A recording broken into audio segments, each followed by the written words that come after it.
चालू। जय गुरुदेव। आज मैं आप लोगों को अप्सरा साधना की एक जानकारी दे रहा हूँ और इस साधना में, इस वीडियो में मैं पूरा विधान अपलोड करूँगा। और मेरा मानना ऐसा है कि अपने जीवन में साधनाओं का हमें ज़रूर सहयोग लेना चाहिए और साधनाओं के विषय में हमको जानकारी भी रखनी चाहिए। और साधनाएँ हमारे जीवन को उन्नत बनाती हैं। और अप्सरा साधना के विषय में ऐसी भी भ्रांतियाँ यूट्यूब पर अपलोड हैं कि 1 दिन में साधना होती है या फिर 3 दिन में साधना होती है या फिर 7 दिन में साधना होती है। और मेरा ऐसा व्यक्तिगत अनुभव है कि 1 दिन में और 3 दिन में 7 दिन में कोई साधना नहीं होती है और ना ही पूरा विधान मिलता है। और विधान भी मिलता है तो गलत मिलता है और उसमें मंत्र भी गलत मिलता है। और मैं आज आप लोगों को इस वीडियो में पूरा विधान विधि सहित पूरा अपलोड करूंगा। और इसके बाद में मैं आप लोगों को माला संस्कार कैसे होता है उसकी भी जानकारी दूंगा। और यंत्र वगैरह कैसे निर्माण होता है, कैसे प्राण प्रतिष्ठा होती है यंत्र अप्सरा साधना की, या फिर कोई भी यंत्र तुम उस विधि से यंत्र निर्माण प्राण प्रतिष्ठा कर सकते हो। माला संस्कार भी कोई भी माला संस्कार कर सकते हो उससे, जिससे कि साधकों को बहुत आवश्यकता होती है। क्योंकि बहुत लोगों के पास में सामग्री का पैसा नहीं होता है और वो लोग विधियाँ वगैरह खोजते हैं और उनको सही विधि नहीं मिलती है। और यूट्यूब पर बहुत से लोग उनसे कॉन्टेक्ट भी करते हैं तो उन लोगों से पैसे की मांग रहती है जिनके पास में, क्योंकि बहुत से ऐसे लोग होते हैं जीवन में जो असफल होते हैं और उनके पास में एक भी पैसा खर्च करने की सामर्थ्य नहीं होती है। तो मेरा कहना केवल इतना ही है, क्योंकि मध्यम वर्ग में ये समस्या बहुत पाई जाती है। क्योंकि मध्यम वर्ग में आदमी बहुत उन्नति करना चाहता है, लेकिन मध्यम वर्ग में व्यक्ति को यदि उन्नति करनी है तो साधनाओं का सहारा लेना पड़ेगा। क्योंकि साधना हमारे जीवन को गति देती है। और अप्सरा साधना इसमें मेरे हिसाब से, क्योंकि मेरा व्यक्तिगत प्रैक्टिकल ऐसा है, मेरा व्यक्तिगत अनुभव ऐसा है कि अप्सरा साधना सौम्य साधना में आती है। लेकिन मेरा व्यक्तिगत राय मेरी यह भी कहती है अप्सरा साधना में खास करके कि अप्सरा साधना जब आदि साधना हो जाती है, कोई भी आदि साधना हो जाती है तो साधना खंडित होने के बहुत चांस रहती है। और ये मेरा व्यक्तिगत अपना अनुभव, मैंने कई साधनाओं में और यह अनुभव किया है कि जब हमारी आदि साधना हो जाती है, शुरू में या तो हमें शक्ति अनुभव देती है या फिर आदि साधनाओं के बाद में हमारी शक्ति परीक्षा लेना शुरू कर देती है। और ख़ास करके अप्सरा साधना जो होती है आदि साधना के बाद में, जब वो अपना अनुभव छोड़ती है और जब वो अपना अनुभव कराती है तो उसमें व्यक्ति को सावधान हो जाना चाहिए। आदि साधना के व्यक्ति, एक व्यक्ति को आदि साधना के बाद में सावधान होना चाहिए, अंतिम समय में सावधान होना रहना चाहिए। क्योंकि साधना में यदि कोई भी गलती करता है साधक, और साधना यदि साधक कोई भी गलती करता है और उसमें साधना पर अपने संयम पर कंट्रोल नहीं रख पाता है, क्योंकि अप्सरा हर तरीके से उसकी परीक्षा लेती है। और ख़ास करके स्त्री के सामने व्यक्ति पुरुष किस तरीके से कमज़ोर पड़ जाता है ये व्यक्ति स्वयं जानता है। और ख़ासकर कहीं ना कहीं वो काम के प्रति आकर्षित हो जाता है अप्सरा के हुस्न, अप्सरा के सौंदर्य को देख के। और अप्सरा के सौंदर्य पे नहीं, अपनी साधना में अपना पवित्र भाव रखना चाहिए। और क्योंकि कोई भी साधना स्त्री साधना हो तो वो पवित्र भाव से टिकती है। और भी इसमें ऐसी कई साधना होती हैं जिसमें हमें सावधानी की आवश्यकता होती है। यक्षिणी साधना में भी हमें यक्षिणी साधना में उग्रता देखने को मिलती है, लेकिन यक्षिणी साधना का मैं कभी भी समर्थन नहीं करता, लेकिन मैं विरोध भी नहीं करता हूँ यक्षिणी साधना, क्योंकि यक्षिणी साधना में उग्रता थोड़ी प्रदर्शन होती है। लेकिन मेरा उद्देश्य यही है कि मैं इस साधना में केवल आप लोगों को अप्सरा साधना से संबंधित पूरा वीडियो अपलोड करना चाहता हूँ। और उसमें पूरी साधना विधि विधान, माला संस्कार कैसे होता है, यंत्र निर्माण कैसे होता है, और अपना जिससे तुम उस यंत्र निर्माण से कोई भी यंत्र साधना का यंत्र निर्माण कर सकते हो, माला संस्कार कर सकते हो, कोई भी माला संस्कार कर सकते हो। और उसी विधि विधान से सारी विधियाँ चलती हैं और वही विधि विधान चलते हैं। तो मेरे कहने का उद्देश्य केवल इतना है कि मेरा आज जो वीडियो अपलोड करने का और वीडियो बनाने का जो उद्देश्य है वो मेरा आप लोगों को अप्सरा साधना का जानकारी देना मेरा मकसद है। और उसी के विषय में आप लोगों को मैं जानकारी देना चाहता हूं। और वही विधि मैं आज आप लोगों को सामने अपलोड करूंगा। और भी आप लोगों को और भी जानकारी दूंगा मैं, और भी कई साधना मैं आप लोगों को बताऊंगा, जो पूरे विधि विधान सहित बताऊंगा। और सारी सौम्य साधना दूंगा आपको मैं। लेकिन ज़रूरत है उसमें साधना को मेहनत करने की। कोई भी व्यक्ति यदि यह कहता है कि 1 दिन में या फिर 3 दिन में या फिर 7 दिन में कोई भी साधना हो जाती है, 21 दिन में साधना हो जाती है, तो मेरा ऐसा मानना है कि 21 दिन तक में कोई साधना नहीं होती है। 21 दिन में साधना केवल वही कर सकता है जो पूर्ण साधक है और संपूर्ण साधक है, जिसने 10-5 साधनाएँ कर रखी हैं। नया साधक के एक बात का विशेष ध्यान रखना चाहिए, नए साधक को कि गुरु मंत्र का बल अवश्य होना चाहिए। और उससे भी महत्वपूर्ण बात यह होनी चाहिए, गुरु अवश्य होना चाहिए।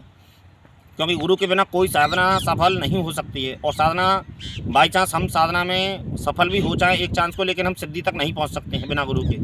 और गुरु भी हम सही देखें, क्योंकि गुरु के मक्कर जाल में बहुत गुरु हैं इस जगत में, लेकिन सही गुरु बहुत कम है इस जगत में। और ऐसी बात नहीं कि गुरु नहीं है, लेकिन सही गुरु ढूंढना एक मुश्किल चुनौती होती है।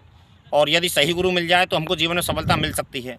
और यदि जब तक हमको सही गुरु नहीं मिलते तो हम शिव जी को अपना गुरु बना सकते हैं, और शिव जी को गुरु बनाने के साथ साथ में हम साधना में सफल हो सकते हैं। लेकिन फिर भी हमें एक प्रत्यक्ष गुरु की आवश्यकता होती है, जो हम प्रत्यक्ष में यदि हमारी कोई मन में शंका हो या फिर कोई सवाल हो तो हम उनसे सवाल जवाब कर सकें। क्योंकि प्रत्यक्ष के जो गुरु जो होते हैं वो हमारे, क्योंकि बहुत सी ऐसी बातें होती हैं जो प्रत्यक्ष गुरु ही उत्तर दे सकता है।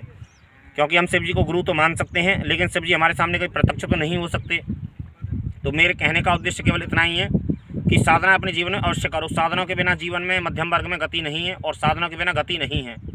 और साधना से हमें बहुत सी चीज़ों में सहूलियत मिलती है, हमारे काम में भी हमें तरक्की मिलती है और उन्नति होती है। और साधना के बल से हम बहुत कुछ जान सकते हैं, और बहुत से दुर्लभ ऐसे जो होते हैं जो अप्सरा साधना हमें ज्ञात कराती है। क्योंकि अप्सराओं ने बहुत ऋषियों की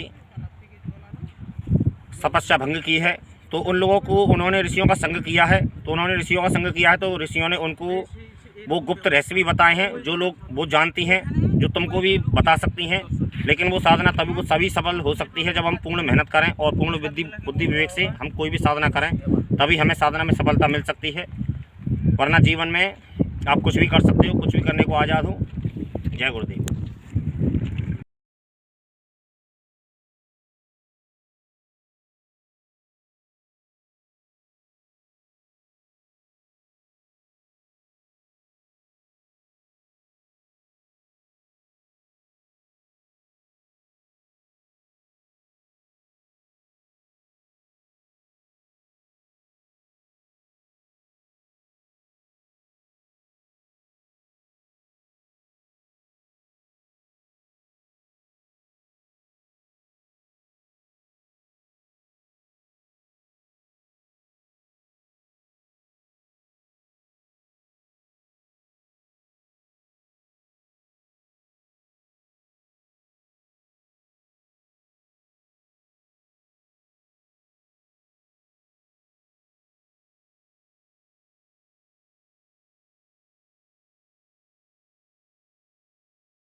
देखिए, इस वीडियो में मैंने अपना पूरा अप्सरा साधना का विधान दिया है और इसका जैसे भी आप उचित समझें इसका प्रिंट आउट वगैरह निकलवा के पूरी विधि इसमें से निकलवा सकते हैं और उसका लाभ उठा सकते हैं।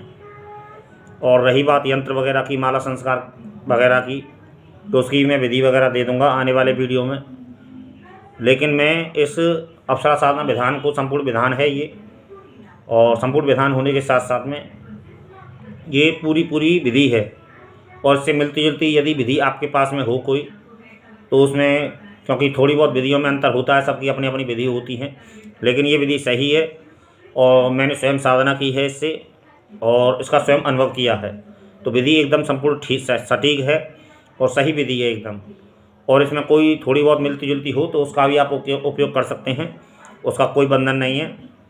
लेकिन मेरे हिसाब से वो विधि पूर्ण है और विधि संपूर्ण है और इसका आप लाभ उठा सकते हैं। अब रही बात माला संस्कार वगैरह की और यंत्र निर्माण वगैरह की, यंत्र प्राण प्रतिष्ठा वगैरह कैसे होती है, तो उसकी भी आने वाले समय में उसकी भी जानकारी दे दी जाएगी और उसकी भी विधि विधान पूरा दे दिया जाएगा।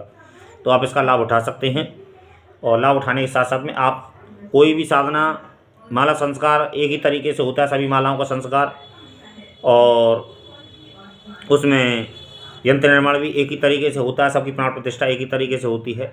तो आप जैसा उचित समझें।